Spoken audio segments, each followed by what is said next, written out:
Sorry na nga. Tutulad yung sabi ko. Kasi, hindi na talaga patunay. Alam mo naman yung ginawa mo.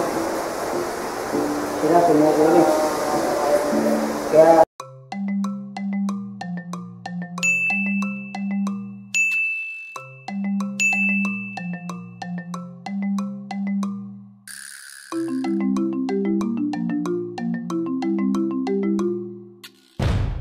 Napagpalang araw po mga ka-farms. Ngayong gabing ito ay pupunta po kami mag-asawa sa lamay po ni Nanay Marita. Napakasungit po ng panahon mga ka-farms, pero hindi po tayo magpapahadlang sa sungit ng panahon. Ito po kasi yung unang araw ng lamay ni Nanay Marita o pagbuburol po kay Nanay Marita. Kaya pupuntahan po namin mag-asawa at makikirami po tayo. Mga ka-farms, samahan niyo po kami. At sana yung maging ligtas po ang ating magiging biyahe dahil po sa Barugo po inilagak ang katawan ni Nanay Marita para po masili po ng mga malalapit na kaibigan at kapamilya.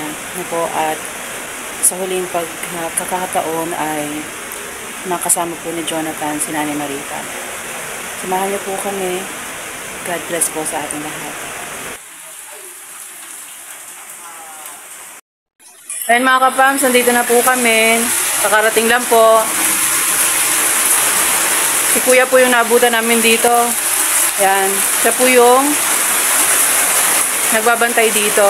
Ayun po si Nanay Marita. Ito po. Si Kuya Jonathan po. Nandito po kanina pero umalis lang daw po.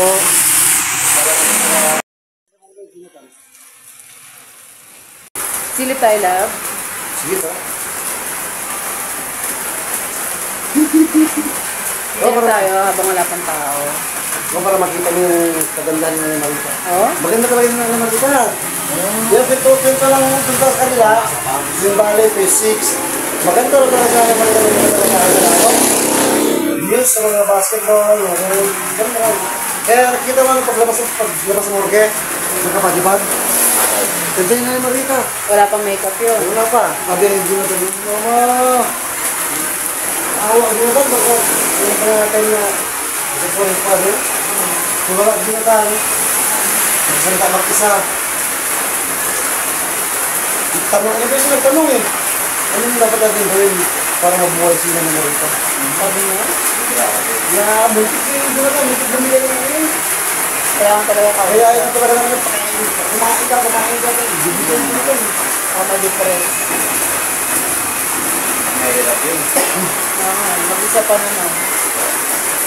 Ano, tara, silip tayo sa bus habang wala pang tao.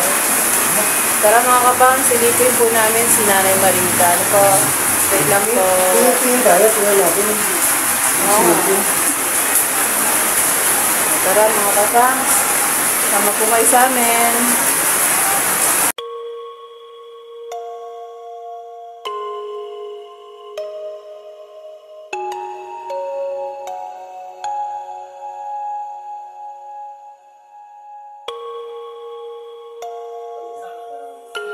Ilocano ka? Ilocano ka? Ilocano ka? Tingin mo?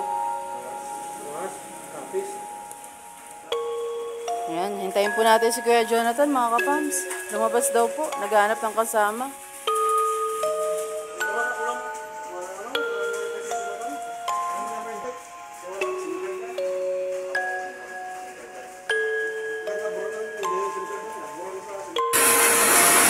Sarap po na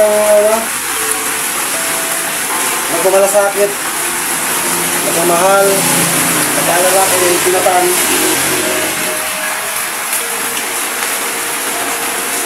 Just keep on praying pa. Ayun man po, ganoon din. Just like before, di naman po nagbabago. Mas lalo pa kami makakastuto kay Jonathan ngayon na wala si Nanay Marita. Wala siyang alalahanin. Wala siyang kakakiran. Wala tayong dapat i-consider. Ang kailangan kamay na bakal na ito kay Jonathan. Kaya lang natin dyan, through isolation, number 1 na natin. Ang purpose ng ginagawa natin pagkukumpleto ng mga papers niya. Kaya, ano po, Relax lang po kayo. Gagawin po natin ang aming mga kaya. Kaya na Marita naman po. Pagpahinga na siya. Pag sa paghihirap, hindi na mararamdaman yan. Tuloy-tuloy na pahinga. Peaceful ng kalagayan niya. Kay Jonathan, Jo! Huwag nang matigas ang ulo ha. Tuloy natin yung DSWD. So yun ang nararapat na paglagyan sa'yo. At nakaplano na rin ang DSWD kung saan ka i-isolate. Kasi nga yung sa karamdaman mo, kailangan pagalingin ka muna. At sana maintindihan mo kung sakali man na hindi mo magustuhan yung mga susunod na mangyayari na yung mga proseso. I mean, yun nga po, no, nagsabi ko na kayo ng Jonathan, yun nga, makinig ko sa mga sinasabi ko kaya ka-business, kasi Power Ranger, kay Berenji, kaya kay Buddy, kaya paano niyo ba? Kasi, lalo-lalo na agad, kailangan natin yung Nanay Marita. Kahit mahirap ang sitwasyon na ganyan ka, no?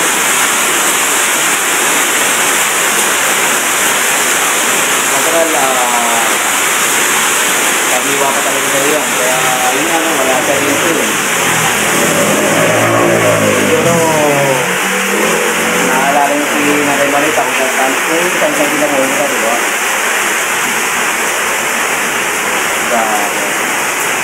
Basta ingatan, kaya yan. Yun nga, makinig sa mga payo niya, kay Ranger, kay Kuya Ka-Business, kay Ate Ka-Business, no? Siyempre kay Buddy, para sa'yo yan, Tan. Huwag matigas ang ulo, ano? Yan, sa'yo na mga kapang.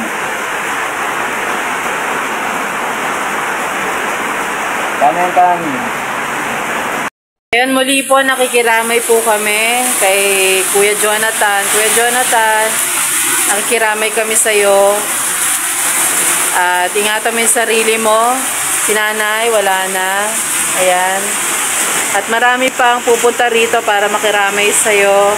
Hindi ka nag-iisa, kumain ka, inom ng gamot. Actually, wala ka rito ngayon, Jonathan, pero mapapanood mo to. Bumalik ka na agad. Alam ko natatakot ka, sabi nung caretaker dito, natatakot ka raw na mag-isa, wala kang kasama. No? So, andito na kami, balik ka na. Hindi na kami galit. Uwi ka na. ang tanong, ano bang kinakatakot yun lang? Wala, hindi pa natin alam. Kaya tatanungin natin mamaya pag nakabalik na si Jonathan. Baka ayaan niya yung mga barkada niya. Papuntahin niya rin dito. Kasi wala nakakaalam, di ba? Na dito nakalagak si Nanay Marita. Umasa, sumabaybay. Maraming salamat po. Ito na yung last na memories natin kay Nanay Marita at ihatid po natin siya bukas sa kanyang huling hantungan. And of the book ng buhay ng Nanay Marita. At pagsisimula ng panibagong chapter naman ng buhay ni Jonathan. Alang-alang po kay Nanay Marita na sa ikakapayapa ni Nanay Marita, sana po matulungan natin si Jonathan. Mabago yung mindset niya, mabihisan ng bagong Jonathan. Tulong-tulong po tayo mga kapams. Huwag natin yung bitawan si Jonathan, kawawa naman. Mag-isa na lang siya. Nasa-usada pa nakatira. Sa ngayon nga po, hindi wala ka rin magawa eh. Gustuin man namin mabigyan ng maayos na matutulugan, wala pa kaming kakayahan. Diyan siya pwede sa bahay kasi kawawa na po yung pamilya namin.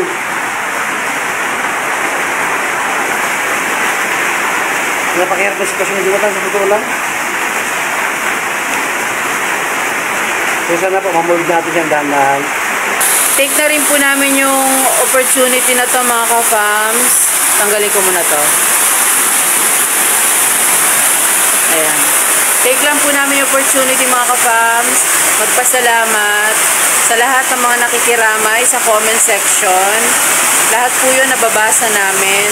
At lahat po yun nakarating po kay Kuya Jonathan. Maraming salamat po sa patuloy na nakaantabay sa update po ng Mag-ina, sa mga sponsors, minamahal nating mga kaibigan, sponsors, at sa lahat po ng mga ka-fams, ka-business, lahat po kayo, mga ka-thinking, lahat po. Mga ka-thinking body, mga ka-body, ayan po. Mga kapapi, mga ka-business, mga ka-fams, lahat po tayo ay pinag-isa, no? Pinagsama-sama tayo ni Nanay Marita sa lugar na to para po magkita-kita lahat ng mga nagmamalasakit mula noon sa Mag-ina. Maraming salamat sa mga minamahal nating viewers, supporters, mga ka-fams, subscribers, opo, na patuloy na umaantabay, no? At nag-aabang sa update po kina Kuya Jonathan. Ayun po, hinintay lang po natin si Kuya Jonathan ngayon at para may paabot natin ang personal nating pakikiramay.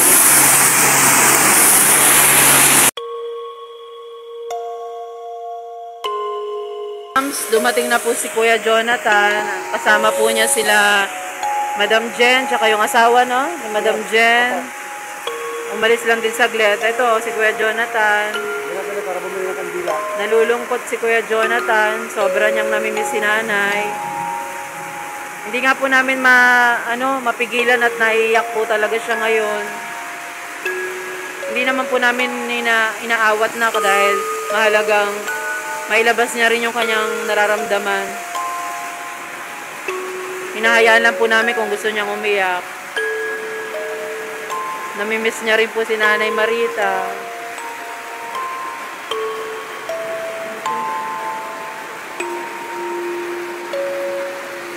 Pakatatag ka lang, Kuya Jonathan.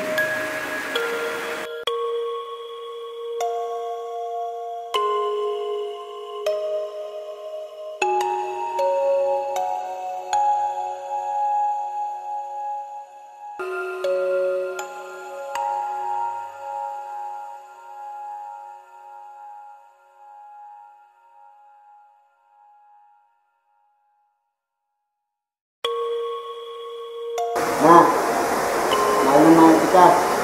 Kahit wala ka na dito. Kaso wala eh. Nangyari na lang kayo. Kaya hindi ako nagawa rin. Kaya lang, mahal din ako ng nanay. Kahit ganyan yan. Mahal din ako yan. Hindi ako mabalik yan. Kaya nga hindi mo matanggap. Kaya po wala ng magulang pala. Kaya kapatid. Kaya, ligit kami rin. Noon ang mahal. Ako paborito rin. Mana ako sa gabi. Kaya kaya ito niya. Ito nang nakulit ka ng pakulit niya tapos nakulit ang ulo.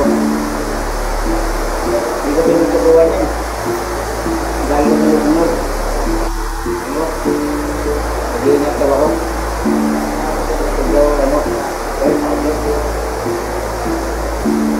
Basta mag-iingat daw ako.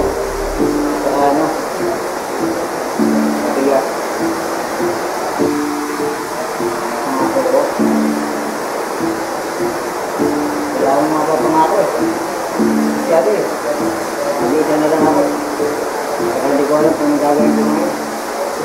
Kasi wala na siya. Yung mahirap kami, wala kami ibang